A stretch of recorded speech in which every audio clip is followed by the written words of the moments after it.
दोस्तों, काला बच एवं सफेद बच दोनों ही चमत्कारिक शक्ति से भरे होते हैं। सफेद बच से असाध्य कार्य को भी साध्य किया जा सकता है। सफेद बच को धन खींचने की चाबी कहा जाता है। तो दोस्तों, इस वीडियो को आज जरा सा भी मिस मत करना। आज का जो वीडियो है बहुत ही खास होने वाला है। अगर आज की वीडियो भूलकर भी मिस कर दी तो आपको आगे चलकर के बहुत ही पछतावा होगा। आज मैं आप लोगों को सफेद बच एवं काला बच दोनों की चमत्कारिक एवं अलौकिक प्रयोग बताऊंगा। इसके धार्मिक प्रयोग सिखाऊंगा, इसके आयुर्वेदिक प्रयोग भी सिखाऊंगा, जो कि निकट भविष्य में आपको जरूर काम आएगी। दोस्तों, ये जानकारी आप लाखों करोड़ों रुपए भी खत्म करेंगे फिर भी आपको प्राप्त नहीं होगी। लेकिन आज हम आपको वीडियो में बता रहे हैं जिससे आपका भला ही भला होगा, आपका कल्याण ही कल्याण होगा, आपका कायाकल्प हो जाएगा। तो चलिए सर्वप्रथम हम बच के आयुर्वेदिक प्रयोग जानते हैं, क्योंकि आयुर्वेद में जीवन छुपा है। आयुर्वेद हमारे देश की अमूल्य धरोहर है। इसलिए हमें सभी युवाओं को चाहिए कि आयुर्वेद की जानकारी थोड़ा बहुत जरूर हमें अध्ययन करना चाहिए, ताकि निकट भविष्य में हम आयुर्वेद के माध्यम से कई प्रकार की बीमारी को ठीक कर पाएं। दोस्तों, आजकल के जनरेशन में फैशन सा बन गया है। डॉक्टरी दवा लेना, मेडिकल की दवा को खाना, यहाँ तक कि इलाज वगैरह कराना, इन सारी चीजों से अधिक जो है बचने की कोशिश करना, क्योंकि ये हमारे लिए जानलेवा होता है। आयुर्वेद हमारे लिए अमृत होता है। दोस्तों, आयुर्वेद का सिद्धांत है तुम मुझे अपनाओ, मैं तुम्हें बीमार नहीं पड़ने दूंगा। और मेडिसिन का सिद्धांत होता है तुम बीमार पड़ो, मैं तुम्हें ठीक कर दूंगा और दोबारा उससे भी ज्यादा भयंकर रोग दूंगा। इसलिए हमें आयुर्वेद को अपनाना चाहिए। आयुर्वेद बहुत ही उत्तम होता है। तो आइए काला एवं सफेद बच के आयुर्वेद प्रयोग को सीखते हैं, फिर इसके धार्मिक प्रयोग जानेंगे, फिर इसके तांत्रिक प्रयोग सीखेंगे। तो दोस्तों, प्रथम है कि मिर्गी के झटके अगर किसी को आते हैं, ध्यान से सुनना। मिर्गी के झटके आने पर चाहे काले बच हो चाहे सफेद बच हो, दोनों को पीस लीजिए। दोनों नहीं है तो केवल सफेद बच मिले या काला बच मिले, उसे पीस लीजिए और पीस करके इस रुमाल में पोटली जैसा बना लें और जिसे मिर्गी का दौरा आया हो उसे सुंघाएं। तत्काल मिर्गी का दौरा छोड़ देगा, वो व्यक्ति स्वस्थ हो जाएगा, ठीक हो जाएगा। मिर्गी के दौरे को रोकने की ये रामबाण दवा है। इसका दूसरा प्रयोग अत्यधिक सिर दर्द होता है, आदत सिर दर्द होता है, जिसे हम अधकापारी के नाम से जानते हैं। हो सकता है इसे आप जो है हाफ माइंड पेन भी बोल सकते हैं। तो जो अधकापारी की पीड़ा होती है, अत्यधिक इसमें सिर दर्द होता है और बिना टैबलेट दवा खाए बिना ये ठीक होता ही नहीं है। तो दोस्तों, बच के माध्यम से आप इसे ठीक कर सकते हैं। क्या करना होता है? बच की पत्ती लेना होता है और इसे मसल करके सूंघना होता है। बच की पत्ती, अगर आपको डेली सिर दर्द होता है तो परेशान मत होइए। आप जो है बहुत सारी बच की पत्ती अपने परस में रखिए, ज्यादा नहीं तो कम से कम 2 बच के पत्ते अपने परस में रखें और इसके पत्ते को अर्थात इसकी पत्ती को आपको पीस लेना है। पीसने का मतलब है मसल लेना है और जब भी आपको सिर दर्द हो इसे सूंघ लेना है। बिना टैबलेट के, बिना दवा के आपका सिर का दर्द ठीक हो जाएगा। सिर के दर्द में काफी आराम मिलता है। दोस्तों, आपसे एक विनती है, आप जिस भी देवी देवता में सबसे ज्यादा आस्था रखते हैं, उनसे बहुत प्यार करते हैं, तो उनके लिए एक लाइक जरूर करें और हमारे चैनल को सब्सक्राइब करके बेल आइकन जरूर दबाइएगा। सच्चे दिल से कमेंट बॉक्स में लिख दें हर हर महादेव, ओम नमः शिवाय।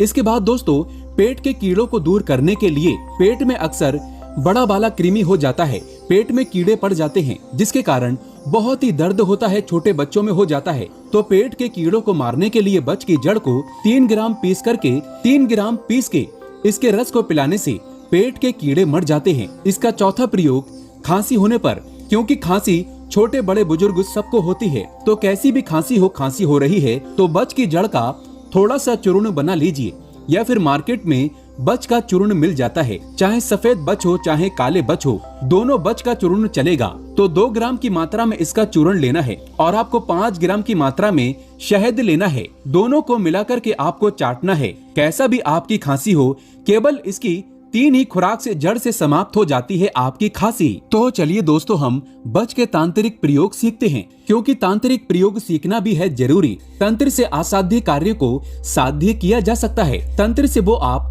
हर कार्य संभव कर सकते हैं जो कि असंभव हो।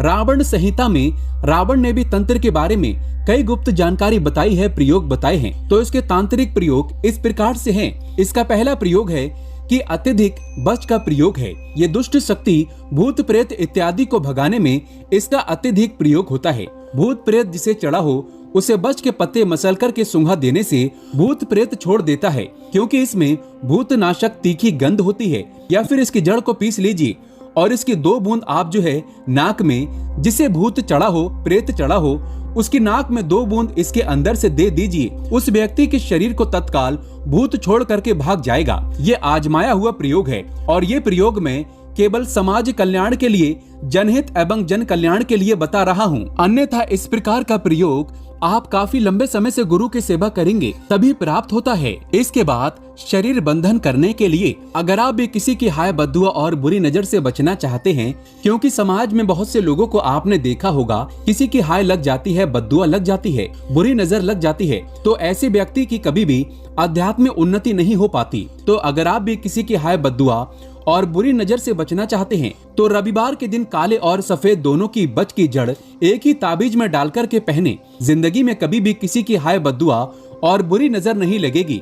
अर्थात ये किसी की हाय बद्दुआ और बुरी नजर को हमें जो है उनकी बुरी नजर से बचाने का काम करते हैं। इसका तीसरा प्रयोग अलौकिक शक्ति के दर्शन करने के लिए, जैसे कि अलौकिक शक्ति में बहुत सारी शक्तियां आ जाती हैं, दैविक शक्ति आ जाती है, भूत प्रेत पिशाच की शक्तियां आ जाती हैं, जो अलौकिक शक्ति होती हैं। अगर आप इनके दर्शन करना चाहते हैं, अगर आप भी अलौकिक शक्ति का आभास करना चाहते हैं, दर्शन करना चाहते हैं, तो लाल कपड़े में काले बच की जड़ को रखें। दोस्तों फिर आप देखना, इसे रख कर के आप ऐसे स्थान पर चले जाइए जहां पर लोगों का आना जाना ना हो, अर्थात मरघट है या फिर दैव्य स्थान जहां पर देवी देवता रहते हैं, मंदिर वाला स्थान, वहां पे चले जाइए तो अलौकिक शक्ति का आपको आभास होगा। अगर आपके पास में आसपास में अलौकिक शक्ति गुजरेगी तो वो छाया रूप में दिखाई देने लगेगी, लेकिन आपको घबराना नहीं है, इसे आपको छोड़ना नहीं है। जब तक ये आपके पास में रहेंगी, कोई भी जो नकारात्मक शक्ति सकारात्मक शक्ति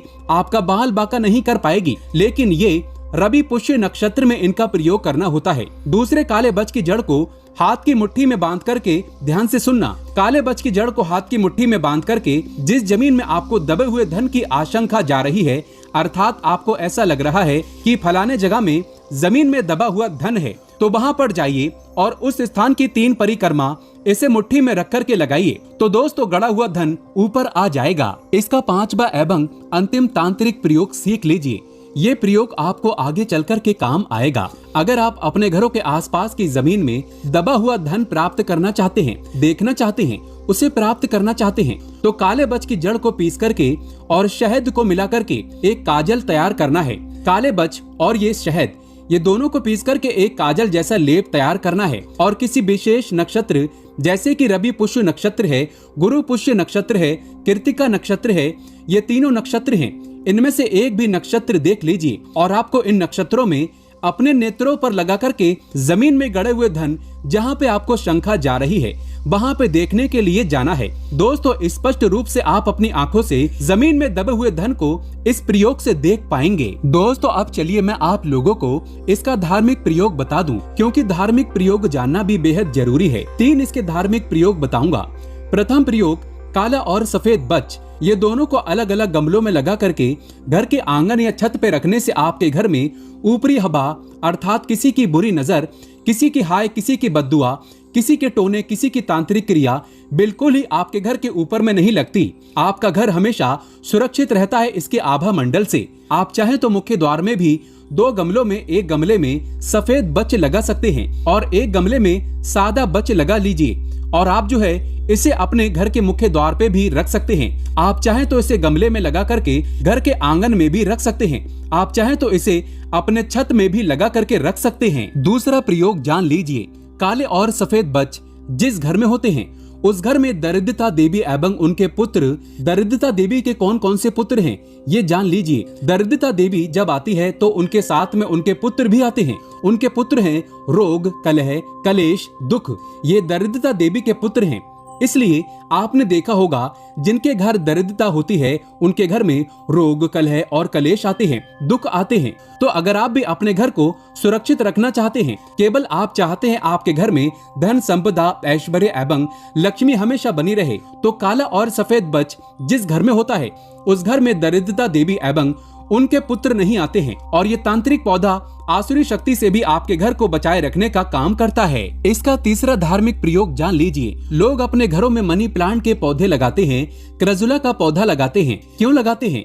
लेकिन उन्हें कुछ भी फायदा नहीं मिल पाता है। एक बार काला और सफेद बच, ये दोनों का पौधा आप जो है अपने घरों में लगा करके देखें। दिन दुगनी रात चौगनी आपकी तरक्की होगी, घर का वास्तु दोष मिटेगा, घर में लक्ष्मी का आवक बढ़ेगा तथा घर में भूत प्रेत ऊपरी बाधा से आपका घर हमेशा सुरक्षित रहेगा। दोस्तों, पेड़ पौधे ईश्वर के स्वरूप हैं। जहाँ पे तुलसी मैया, वहाँ पे भी इसे लगा करके आपको लाभ मिलेगा। भगवान श्री कृष्ण ने स्वयं, आपने देखा होगा, गीता में स्पष्ट बोला है कि मैं पीपल का वृक्ष हूँ। तो पेड़ पौधे अलग अलग देवी देवताओं के स्वरूप माने जाते हैं। जैसे कि तुलसी पौधा माता लक्ष्मी का स्वरूप माना जाता है। पीपल का जो पौधा है इसे भगवान नारायण का स्वरूप कहा जाता है। जो बट वृक्ष का पौधा है भगवान शंकर जी के स्वरूप है। उसी प्रकार से शमी का पौधा शनि का स्वरूप है। इसी प्रकार दोस्तों, जो तांत्रिक पौधे हैं इसे लक्ष्मी स्वरूप माना जाता है। अर्थात बच के पौधे को काली का स्वरूप कहा जाता है, लक्ष्मी का स्वरूप माना जाता है। आप में से अधिकतर लोगों के प्रश्न रहेंगे, क्या सफेद और काला बच दोनों को एक ही गमले में लगा सकते हैं? नहीं दोस्तों, आपको अलग अलग गमलों में लगाना है। क्या तुलसी के पौधे के पास में इसे गमले में रख सकते हैं? हाँ बिल्कुल, आप इसे रख सकते हैं। क्या महिलाएं और छोटे बच्चे भी इसकी जड़ को पहन सकते हैं?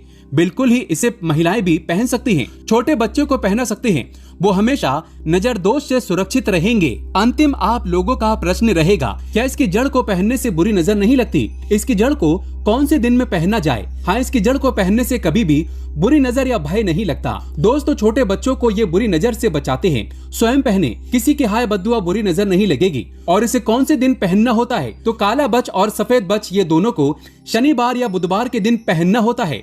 आप चाहें तो इसे रविवार के दिन भी पहन सकते हैं। दोस्तों, इसको पहनने का सबसे अच्छा दिन होता है शनिवार और बुधवार। ये दोनों तांत्रिक दिन कहे गए हैं। दोस्तों, आयुर्वेद के देवता कौन है? भगवान विष्णु। भगवान विष्णु के लिए एक लाइक जरूर करें और सच्चे दिल से कमेंट बॉक्स में लिखें, जय श्री कृष्ण, राधे राधे।